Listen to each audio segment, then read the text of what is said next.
Eden block পরিদর্শন। শারদাত মুখোপাধ্যায়ের কথা বলবো, অভিজিৎ চন্দ্র রয়েছেন সঙ্গে। অভিজিৎ,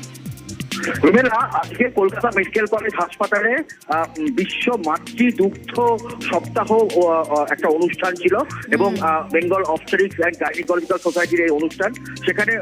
স্বাস্থ্যমন্ত্রী শারদাত মুখোপাধ্যায় তিনি বক্তব্য রাখেন এবং বক্তব্য রাখার পরই অনুষ্ঠান শেষ হয়ে যাওয়ার পর তিনি হঠাৎ করেই সারপ্রাইজ ভিজিট করেন ইডেন ব্লকে, কলকাতা মেডিকেল কলেজ হাসপাতালেরই ইডেন ব্লক, যেখানে লেবার রুম রয়েছে, মেটার্নিটি ওয়ার্ড রয়েছে, যেখানে হাব রয়েছে, মাদার্স অ্যান্ড চাইল্ড হাব রয়েছে, অর্থাৎ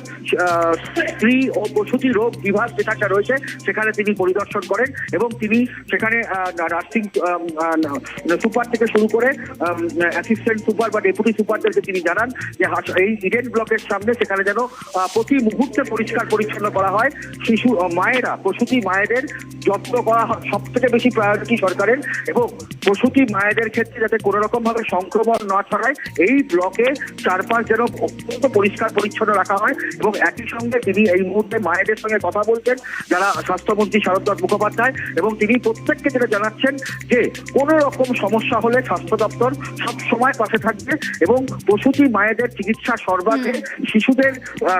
সংক্রমণ যাতে না হয়, ইনফেকশন যাতে না হয়, তার জন্য প্রত্যেকে যেন সতর্ক এবং সচেতন থাকে সেই বার্তাটাই তিনি দিচ্ছেন। তবে ইডেন ব্লকে এই যে স্ত্রী ও প্রসূতি রোগ বিভাগ রয়েছে এবং তার সঙ্গে লেবার রুম রয়েছে এবং মেটার্নিটি ওয়ার্ড রয়েছে, প্রত্যেককে তিনি সেখানে বলছেন যেন প্রত্যেকে পরিষ্কার